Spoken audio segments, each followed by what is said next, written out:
Admiral Kethvar of the Zephyrian Confederation stared at the tactical display with growing disbelief. The blue dots representing human vessels moved across the hologram like a swarm of angry insects, defying every strategic doctrine he had learned in his 3 centuries of military service. "They're attacking our supply lines again," reported Lieutenant Voss, her crystalline features reflecting the pulsing lights of the command center. "Third convoy this cycle. They're not even engaging our main fleet." Kethavar's mandibles clicked in frustration. The Zephyrians had conquered 17 star systems using their traditional approach to warfare: massive battleships, overwhelming firepower, and decisive fleet engagements. It had worked flawlessly against every species they encountered. The Corvani had surrendered after losing their capital ships. The Melody had negotiated peace when their homeworld was threatened. Even the fierce Drakmari had accepted defeat after their fleet was destroyed in honorable combat. But humans fought differently. "Sir, incoming transmission from the human admiral," Voss announced. The hologram shifted to display Admiral Sarah Chen, her weathered face bearing the scars of countless battles. Behind her, Kethvar could see the cramped bridge of a human vessel, jury-rigged equipment held together with what humans called duct tape.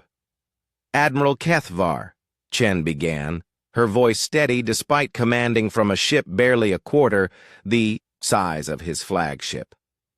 "We've disabled your mining operation in the Kepler system. Your workers are unharmed and will be returned to neutral space." "This is madness, Admiral Chen," Kethvar replied, his translator converting his clicks and whistles into human speech. "You cannot win this war by avoiding battle. Face us in honorable combat, and we will give you a swift defeat." Chen's laugh was bitter. "Honor?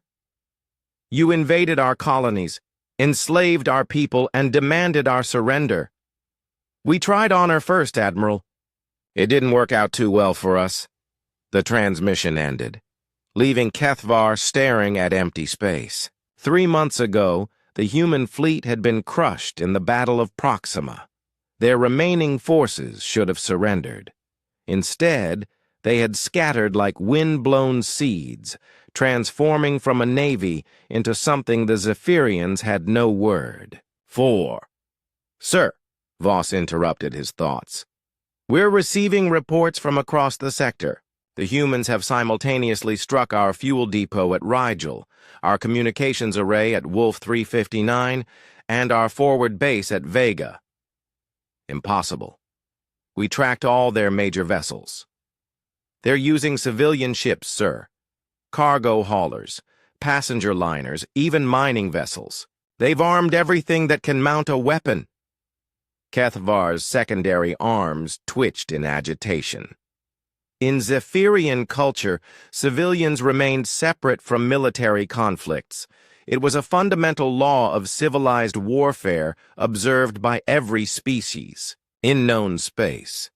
The weeks that followed brought a cascade of increasingly desperate reports. Human forces appeared everywhere and nowhere, striking supply lines, communication relays, and isolated outposts before vanishing into the void. They used asteroids as weapons, turning entire mining facilities into kinetic bombardment platforms. They hacked Zephyrian systems using outdated human computers that somehow proved immune to their sophisticated cyber defenses. Most disturbing of all, the humans refused to quit. Even when cornered, they fought to the last ship, the last person, often taking Zephyrian vessels with them in kamikaze attacks that defied all logic. Their industrial capacity should have collapsed by now, Kethvar muttered, reviewing the latest intelligence reports. "We've destroyed their major shipyards, their manufacturing centers, their—" "Sir," Voss interrupted, "new intelligence from our scout drones. You need to see this." The hologram displayed a remote asteroid field, where intelligence suggested the humans had established a hidden base. But instead of a military installation, Kethvar saw something that made his blood run cold. Thousands of small manufacturing platforms, each producing weapons and ships from raw asteroid material. Children, human children, worked alongside adults, assembling components with the focused intensity of a species fighting for survival. They've turned their entire civilian population into a war machine, Voss whispered. Every human settlement we've discovered shows the same pattern.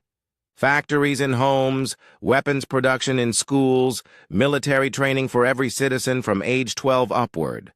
Kethvar watched in growing horror as the surveillance drone revealed the true scope of humanity's transformation. They hadn't just militarized their navy, they had militarized their entire civilization. Every human had become a soldier. Every human habitat a fortress. Every human mind focused on a single goal, victory or extinction. A priority transmission interrupted his observations. The Supreme Chancellor's image materialized, her ancient features carved from living crystal. Admiral Kethvar, report your status. The Council grows impatient with this prolonged conflict. Chancellor, the humans refuse to accept defeat. They've transformed their entire species into a weapon. We face not an army, but an entire civilization at war. Preposterous. No civilized species would sacrifice their culture, their children, their future for mere military victory.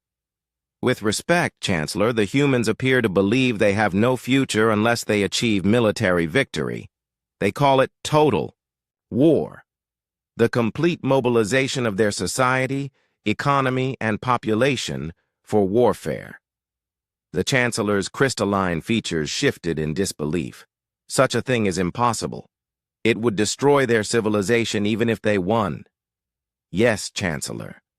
But they seem to prefer a destroyed civilization to a conquered one. In the silence that followed, Admiral Kethvar understood that the Zephyrian Confederation faced something unprecedented in their long history of conquest. A species willing to transform itself into something monstrous rather than accept defeat. The humans had taught the galaxy a terrible lesson about the difference between fighting a war and becoming war itself.